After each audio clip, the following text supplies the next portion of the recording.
This has to be a combination of the worst things that could happen to a musical guest on a live television show. For several years in the early 1990s, I hosted an hour-long daily program live from the San Bernardino County Fairgrounds. On this day, my musical guests were the Sooter Brothers, Jerry and John. The first problem occurred when I was introducing them. Our sound man had mistakenly turned my microphone off and my co-host Darylyn Howard's microphone on as she was talking to her next guest off camera. Good morning, but it's not actually on camera, it's just kind of the voice. Jerry from Apple Valley, California. John from Fort Collins, Colorado. If I can put you Came in. here just to do I majored in college in communications, so I can bumble through it. Come on, do it. I had absolutely no doubt. And we have a couple of things I'd like to call your attention to make this day just a little bit more pleasant. And you could send some roses too. Well, I don't want a rose.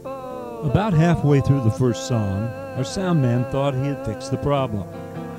Now you can clearly hear John Sooter on the left, but Jerry's microphone on the right wasn't working at all.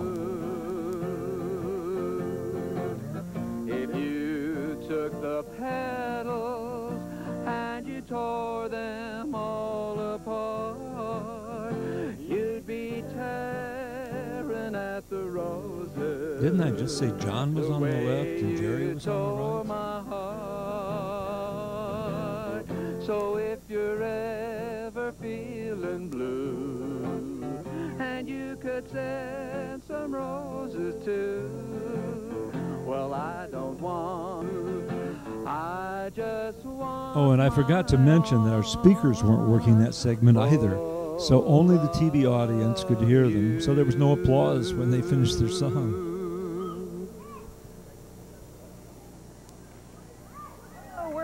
While Darylyn was interviewing her guest, I was preparing to join John and Jerry with a song. We had rehearsed it earlier in the day and everything sounded great. But now there was a problem. Me. Is that real wood? No, Darylyn, that is, as a matter of fact, it's future wood, and that's... Right now we're going to go back over to Randy and John over here. We're going to sing us another song. Yeah, John and Jerry, they've asked me to help them out. This is a song called Tumbling Tumbleweeds from Roy Rogers and the Sons of the Pioneers, of course. And so I just, when that word comes on, then that's when I start to sing. Okay, okay, you cue me. I'll just stand here until it's time for me to sing. Okay. I'm a roving cowboy, been riding all day long. Tumbleweeds around me, sing the lonesome song.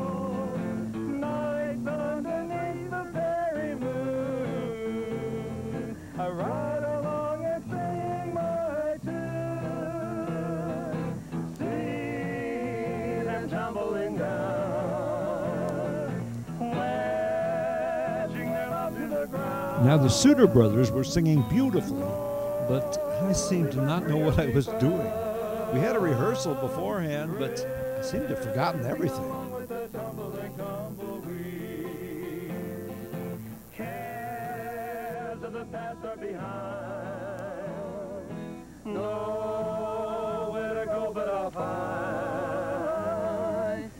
Drifting along with the tumbling tumbleweed. Drifting along with the tumbling tumbleweed.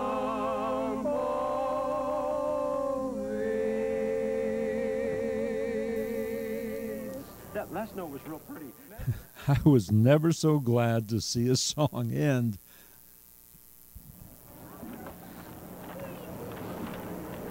Oh, man.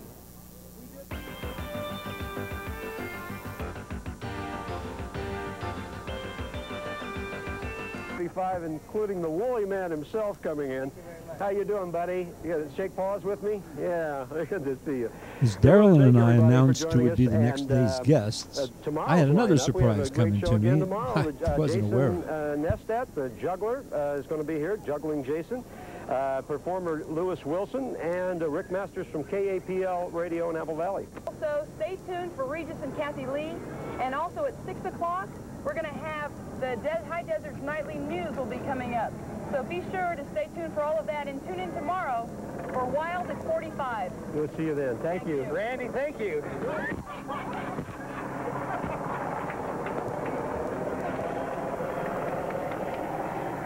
I'm going with you. Well, I guess I deserved that. And surprisingly, the Sooter Brothers continue to be my friends after this show.